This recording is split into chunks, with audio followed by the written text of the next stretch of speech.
നീന ഗുപ്ത, സഞ്ജയ് മിശ്ര എന്നിങ്ങനെ രണ്ട് power house talents അഭിനയിച്ച ഒരു മൂവിയാണ് 2022 റിലീസായ ഫത്ത് എന്ന് പറയുന്ന മൂവി.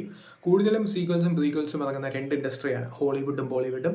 സോ ഇവിടെയും ഒരു വത്ത് എന്ന് പറയുന്ന മൂവിയുടെ സീക്വലായിട്ടാണ് ഇപ്പോൾ നെറ്റ്ഫ്ലിക്സിൽ റിലീസായിരിക്കുന്ന ഈ ഒരു മൂവി. ഇത് നേരത്തെ റിലീസായതാണ്, ഒരു ഫെബ്രുവരി തന്നെ റിലീസായതാണ് ഈ ഒരു മൂവി തിയേറ്റേഴ്സിൽ.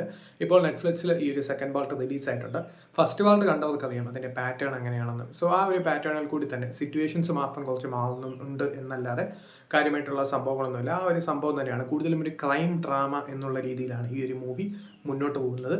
സോ ഈ ഒരു സിനിമ, അതായത് ഫസ്റ്റ് പാർട്ട് നമുക്കറിയാം, ഒരു കൊലപാതകം ഈ ഒരു രണ്ട് ദമ്പതികൾ, അതായത് നീന ഗുപ്തയുടെയും സഞ്ജയ് മിശ്രയുടെയും നീന ഗുപ്തയുടെയും ക്യാരക്ടേഴ്സ്, ഓൾഡ് കപ്പിൾസിനെ സ്ഥിരമായി ശല്യം ചെയ്യുന്ന ഒരാൾ, ആ ഒരു ആളെ ഒരു പ്രത്യേക സാഹചര്യത്തിൽ കൊല്ലേണ്ടി വരുന്നവർക്ക് പിന്നെ അങ്ങോട്ട് നടക്കുന്ന സംഭവങ്ങളാണ്. വളരെ ഇൻട്രിഗിങ് ആയിട്ടുള്ള, എൻഗേജിങ് ആയിട്ടുള്ള സംഭവങ്ങളാണ് ആ ഒരു സിനിമ മുന്നോട്ട് വെച്ചത്.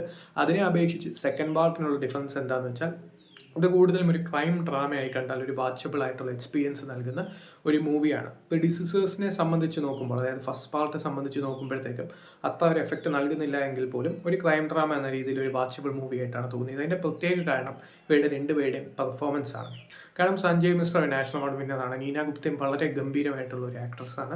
സോ അവരെ ചോദ്യം ചെയ്യുന്ന ഒരു പെർട്ടിക്കുലർ സീക്വൻസ് ഉണ്ട്. ആ ഒരു സീക്വൻസിലെ പെർഫോമൻസ് കാണുമ്പോൾ തന്നെ അറിയാം ആ ഒരു മൂവിയിലെ ആ ഒരു പെർഫോമൻസ് ആയിട്ട് അത്ര സ്ട്രോങ് ആണെന്ന്.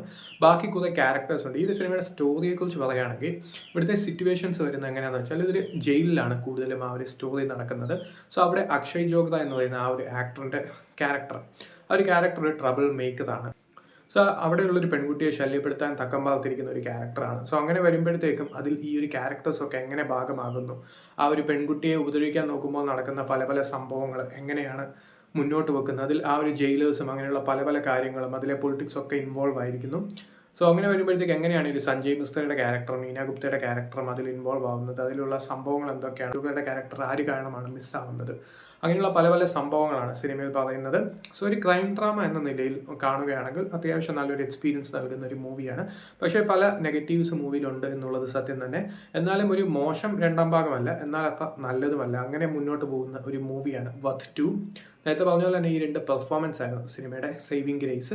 അതിനോട് തന്നെ അമിത് കെ സിംഗിൻ്റെ പെർഫോമൻസ് അത്യാവശ്യം ഡീസൻ്റ് ആയിരുന്നു. അതിൻ്റെ കൂടെ തന്നെ അക്ഷയ് ജോഗ്രയുടെ പെർഫോമൻസ് കാര്യമായിട്ടുള്ള ഇമ്പാക്റ്റ് ഉണ്ടാക്കുന്നില്ല എങ്കിൽ പോലും ഉള്ള ഭാഗം വലിയ തരക്കേടില്ലായിരുന്നു. സോ പിന്നെ അങ്ങോട്ട് പറയുകയാണെങ്കിൽ അഭിനയിച്ച എല്ലാവരും തന്നെ അത്യാവശ്യം ഓക്കെ ആയിരുന്നു. ബാക്കി ഉള്ള ആ ഒരു സൈഡ്, അതായത് ഇപ്പം പറയുകയാണെങ്കിൽ ആ ഒരു സ്റ്റോറി ആണെങ്കിൽ, സ്ക്രീൻ പ്ലേ ആണെങ്കിൽ, ഫസ്റ്റ് പാർട്ടിനെ സംബന്ധിച്ച് ആ ഒരു സംഭവം ഫീൽ ചെയ്യുന്നില്ല. എന്നാലും ഒരു മോശം എക്സ്പീരിയൻസിലോട്ട് പോകുന്നില്ല എന്നുള്ളതും സിനിമയുടെ പോസിറ്റീവാണ്. സോ താല്പര്യമുള്ളത് കണ്ടു നോക്കാം. ഇതിപ്പോൾ നെറ്റ്ഫ്ലിക്സിൽ അവൈലബിൾ ആണ്.